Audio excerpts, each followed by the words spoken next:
പ്രശസ്ത കലാകാരൻ RLV രാമകൃഷ്ണൻ നേരെ കലാമണ്ഡലം സത്യഭാമ എന്ന ഒരു ഡാൻസ് ടീച്ചർ നടത്തിയിട്ടുള്ള പ്രസ്താവന അങ്ങേയറ്റം പ്രതിഷേധാർഹമാണ്. RLV രാമകൃഷ്ണനെ പോലെയുള്ള ഒരു കലാകാരൻ കഷ്ടപ്പെട്ട ജീവിത സാഹചര്യത്തോട് പടപൊരുതിയിട്ടാണ് ഈ നിലയിൽ ഒരു വളർച്ച നേടിയിട്ടുള്ളത്. അങ്ങനെയുള്ള വളർച്ച നേടി കേരളത്തിൽ അറിയപ്പെടുന്ന ഒരു കലാകാരനായി മാറിയിട്ടുള്ള രാമകൃഷ്ണൻ നേരെ അങ്ങേയറ്റം വംശീയതയും ജാതിവെറിയും തുളുമ്പുന്ന പ്രസ്താവനയാണ് നടത്തിയിട്ടുള്ളത്. കേരളം ഇത്തരം ജാതി കോമരങ്ങളെ എത്രയോ വർഷങ്ങൾക്ക് മുന്നേ ചവിട്ടി പുറത്താക്കിയതാണ്. കേരളം തള്ളിക്കളഞ്ഞ ഇത്തരം വൃത്തികെട്ട ചിന്താഗതികൾ വീണ്ടും കേരളത്തിൻ്റെ മുഖ്യധാരാ ചർച്ചയിലേക്ക് ആനയിക്കുന്ന ഇത്തരം വിഷജീവികളെ ശക്തമായി പ്രതിരോധിക്കേണ്ടതുണ്ട്. അത്തരം ആളുകളെ കേരളം ബഹിഷ്കരിക്കേണ്ടതുണ്ട്. DYFI ഇതുമായി ബന്ധപ്പെട്ട് RLV രാമകൃഷ്ണന് കേരളത്തിലുടനീളം വേദി ഒരുക്കും എന്നാണ് പ്രഖ്യാപിക്കുന്നത്. ഇന്ന് വൈകുന്നേരം 6 മണിക്ക് ചാലക്കുടിയിൽ DYFI സംഘടിപ്പിക്കുന്ന പ്രതിഷേധ പരിപാടിയിൽ RLV രാമകൃഷ്ണൻ്റെ മോഹിനിയാട്ടം ഉൾപ്പെടെ അരങ്ങേറും എന്നുകൂടി നിങ്ങളെ അറിയിക്കുകയാണ്. ഇത് ഒരൊറ്റപ്പെട്ട സംഭവമല്ല.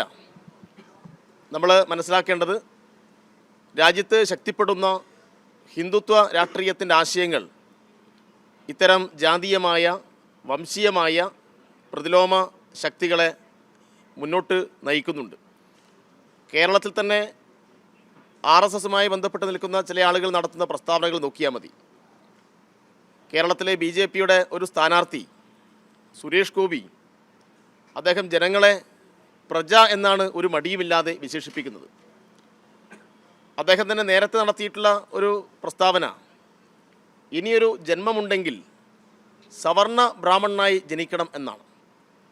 ഇങ്ങനെ ജാതിയെ വംശീയമായിട്ടുള്ള ഇത്തരം വിദ്വേഷ കാര്യങ്ങളെ അങ്ങേയറ്റം പ്രോത്സാഹിപ്പിക്കുന്ന സമീപനം ഈ ഹിന്ദുത്വ രാഷ്ട്രീയത്തിൻ്റെ ഭാഗമായി ഉണ്ടാവുന്നു എന്നുകൂടി നമ്മൾ കാണേണ്ടതുണ്ട്. അതുകൊണ്ട് ഇതൊരു ഒറ്റപ്പെട്ട സംഭവമായി തള്ളിക്കളയാൻ വേണ്ടി കഴിയില്ല. ഇത്തരം ക്ഷുദ്ര ശക്തികൾ സമൂഹത്തിൽ ഭിന്നിപ്പുണ്ടാക്കുന്ന ഇതുപോലെയുള്ള നിരവധി പ്രസ്താവനകൾ നടത്തിക്കൊണ്ടിരിക്കുകയാണ്. അതുകൊണ്ട് ശക്തമായി കേരളം ഒറ്റക്കെട്ടായി ഈ പ്രസ്താവനയെ തള്ളിക്കളയണം, ഇത്തരം ആളുകളെ ബഹിഷ്കരിക്കണം എന്നാണ് DYFI ആവശ്യപ്പെടുന്നത്. ഇന്ന് വൈകിട്ട് അതെ. മറ്റൊരു കാര്യം, ഈ കേരളത്തിനും തമിഴ്നാടിനും എതിരായിട്ട് കേന്ദ്ര സഹമന്ത്രിയായിട്ടുള്ള BJP നേതാവ് ശോഭ കരന്ദലജെ അങ്ങേയറ്റം വിദ്വേഷം നിറഞ്ഞ ഒരു പ്രസ്താവന കഴിഞ്ഞ ദിവസം നടത്തുകയുണ്ടായി. അത് കേരളത്തെ അവഹേളിക്കുന്നതിന് തുല്യമാണ്. അത് സംബന്ധിച്ച് ശക്തമായ നടപടികൾ സ്വീകരിക്കണം ആവശ്യപ്പെട്ട് DYFI പരാതികൾ നൽകിയിട്ടുണ്ട്.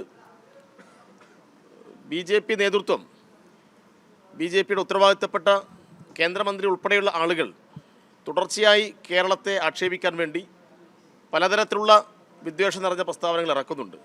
നേരത്തെ നമുക്ക് ഓർമ്മയുണ്ട്, കേരളത്തെ അവഹേളിക്കാൻ വേണ്ടി കേരള സ്റ്റോറി എടുത്തപ്പോൾ അതുമായി ബന്ധപ്പെട്ട വലിയ സംവാദവും അതുമായി ബന്ധപ്പെട്ട ചർച്ചകൾ നടന്നപ്പോൾ അതിനെയെല്ലാം ന്യായീകരിക്കുന്ന നിലപാട് ഇന്ത്യയുടെ പ്രധാനമന്ത്രി ഉൾപ്പെടെ സ്വീകരിച്ചു എന്നുള്ളതാണ്. ഇത് വളരെ ആസൂത്രിതമായിട്ടുള്ള ഒരു നീക്കമാണ്. കേരളത്തെ ആക്ഷേപിക്കാൻ വേണ്ടി BJP പലവിധത്തിലുള്ള ഇടപെടലുകളും തുടർച്ചയായി നടത്തിക്കൊണ്ടിരിക്കുകയാണ്. ഇതിലും ശക്തമായ പ്രതിഷേധമാണ് DYFI രേഖപ്പെടുന്നത്. കേരളത്തെ ഈ നിലയിൽ അവഹേളിച്ച് മുന്നോട്ട് പോകാൻ കഴിയില്ല. ഒന്ന്, ഈ ജാതി അധിക്ഷേപത്തിൻ്റെ കാര്യം പറഞ്ഞാൽ നമ്മുടെ നാട് 100 വർഷം മുന്നെയാണ് എറണാകുളത്ത് ആലുവയിൽ ശ്രീനാരായണ ഗുരുവിൻ്റെ നേതൃത്വത്തിൽ ഒരു സർവമത മഹാസമ്മേളനം നടത്തിയത്. സർവമത മഹാസമ്മേളനം നടത്തിയതിൻ്റെ 100ാമത് വാർഷികം, അതുമായി ബന്ധപ്പെട്ട ഓർമ്മകൾ നമ്മൾ പങ്കുവെക്കുന്ന സമയത്താണ് ഈ സത്യഭാമയെപ്പോലെയുള്ള വിഷജീവികൾ വളരെ പ്രതിലോമകരമായിട്ടുള്ള ആശയങ്ങൾ മുന്നോട്ട് വെക്കുന്നത്. അതുകൊണ്ട് സമൂഹം നല്ല ജാഗ്രത പുലർത്തേണ്ട ഒരു സന്ദർഭമാണ്.